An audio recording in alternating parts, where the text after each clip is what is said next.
భోజన ప్రియులకు నమస్తే. మేము మీ Lakshmi Srinivas. Welcome back to our YouTube channel Chetan's వంట వార్పు. ఈరోజు మన ఛానల్లో ఎగ్ తవా ఫ్రై చేసామండి.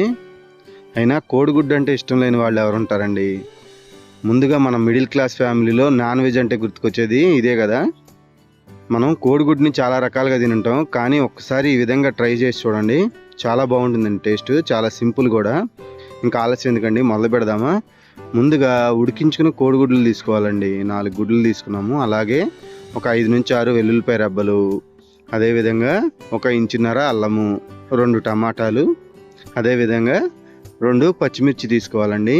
మన ఇంట్లో ఉన్న వస్తువులతోనే చాలా సింపుల్గా చేసుకోవచ్చండి. జేబులో ఎక్కువ డబ్బులు లేనప్పుడు, మంతెండ్ సమయాల్లో మనకి నాన్ వెజ్ తినాలనిపిస్తే, లేకపోతే తొందరగా ఈజీగా అయిపోవాల్సినప్పుడు మనకు ముందుగా గుర్తొచ్చేది ఈ కోడిగుడ్లే కదండి. చాలా రకాలుగా తినుంటాం మనం ఈ కోడిగుడ్లని. ఈ విధంగా ఒకసారి ట్రై చేయండి. ఇందాక చూపించిన పచ్చిమిర్చి, అల్లము, వెల్లుల్లిపాయలు, అదేవిధంగా టమాటాలని ముక్కలుగా కట్ చేసుకుని ముందు వీటిని పేస్ట్ లాగా చేసుకోవాలండి. మన వీడియోలో చూపించినట్టు మెత్తగా పేస్ట్ లాగా చేసుకోవాలి. అలా పేస్ట్ లాగా చేసుకున్న తర్వాత కోడిగుడ్లని మధ్యలో చూసారా ఆ విధంగా నిలువుగా కట్ చేసుకోవాలండి. ఎందుకంటే మనం వీటిని తవా ఫ్రై చేసుకుంటున్నాం కదండి.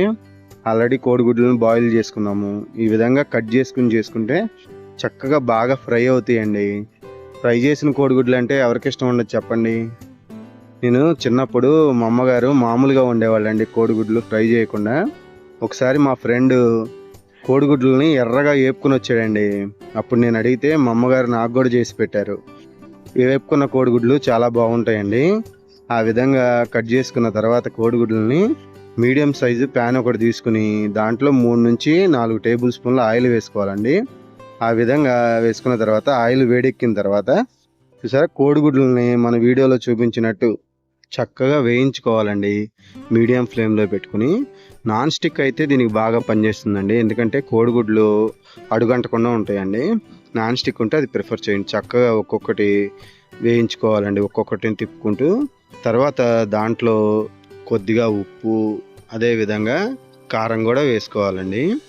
ఉప్పు అనేది చూసి వేసుకోండి, అవసరమైతే తర్వాత కూడా అడ్జస్ట్ చేసుకోవచ్చు అనమాట. కారం వేసేసిన తర్వాత అండి మంట అనేది సిమ్లోకి తీసుకోవాలండి. ఎందుకంటే నాన్ స్టిక్ వేలో తొందరగా మాడిపోవటానికి అవకాశం ఉండిద్ది అనమాట కారం. కాబట్టి సిమ్లో పెట్టుకోవాలండి మంట. అలా మంట సిమ్లో పెట్టుకున్న తర్వాత కొంచెం కారం పచ్చి స్మెల్ పోయిన తర్వాత దాంట్లోకి ధనియాలు, అదేవిధంగా జీలకర్ర అండి పొడి కొట్టుకున్న ఉంటే మీ దగ్గర, ఆ పొడి కూడా కొంచెం వేసుకుంటే బాగుంటుందండి టేస్ట్. ఆ విధంగా ధనియాలు, జీలకర్ర పొడి కూడా వేసేసుకున్న తర్వాత మళ్ళీ ఇంకొకసారి కోడిగుడ్లను కదిపేసుకుని తర్వాత వీటిని తీసుకుని వేరే ప్లేట్లో పెట్టుకోవాలండి. ఎందుకంటే వేరే ప్లేట్లో పెట్టుకోవటం, ఇందాక మనము టమాటాను, అదేవిధంగా అల్లం వెల్లుల్లిపాయ పేస్ట్ వేసుకున్నాం కదండి, వీటిని కూడా ఈ నూనెలో వేగనివ్వాలండి పచ్చి స్మెల్ పోయిందాకా. ఆ విధంగా వేగనిస్తేనండి చక్కగా ఈ టమాటా ఫ్లేవర్ అనేది, అదేవిధంగా అల్లం వెల్లుల్లిపాయ పేస్ట్ ఫ్లేవరు మన కోడిగుడ్లకు పట్టి భలే టేస్ట్గా వచ్చేయండి. అందుకని మంట మట్టికి సిమ్లోనే ఉంచుకోవాలండి. ఎందుకంటే ఆల్రెడీ కారం కూడా వేసుకున్నాం కాబట్టి మాడిపోయే అవకాశం ఉంటుంది. చూసారా మన వీడియోలో చూపించినట్టు అల్లం వెల్లుల్లిపాయ పేస్ట్ పచ్చి స్మెల్ పోయి నూనె ఆ విధంగా పైకి తేలాలండి. ఆ విధంగా పైకి తేలిన తర్వాత ఇందాక మనం వేయించి పెట్టుకున్న కోడిగుడ్లు ఉన్నాయి చూసారా, ఈ కోడిగుడ్లన్నీ ఒక్కొక్కటిగా మళ్ళీ దాంట్లో వేసేసుకోవాలండి. కోడిగుడ్లన్నీ ఒక్కొక్కటి దాంట్లో వేసేసుకున్న తర్వాత అండి పైన కొంచెం కొత్తిమీర గార్నిష్ చేసేసుకుని ఒక్క నిమిషం పాటు ఈ ముక్కలకి చక్కగా ఈ ఏదైతే మనం వేసుకున్నామో టమాటా, అదేవిధంగా ఈ పేస్ట్ చూసారా ముక్కలకి చక్కగా లాక్కుంటుందండి. లాక్కుని మన కోడిగుడ్డు తవా ఫ్రై రెడీ అయిపోయినట్టే అండి. చూసారా ఎంత సింపుల్గా, ఎంత ఈజీగా అయిపోయిందో చూసారా అండి ఈ రెసిపీ. తప్పకుండా ప్రతి ఒక్కళ్ళు ట్రై చేయాల్సిన రెసిపీ అండి. టేస్ట్ కూడా చాలా బాగుంటుందండి. మీకు గనక మన వీడియో నచ్చినట్టయితే అండి ప్లీజ్ ఒక లైక్ చేయండి. అదేవిధంగా మీ ఫ్రెండ్స్ అండ్ ఫ్యామిలీతో షేర్ చేసుకోండి. మరిన్ని వీడియోల కోసం మన చేతన్స్ వంట వార్పు ఛానల్ని సబ్స్క్రైబ్ చేసుకోండి. థ్యాంక్ యూ అండి. Thanks for watching.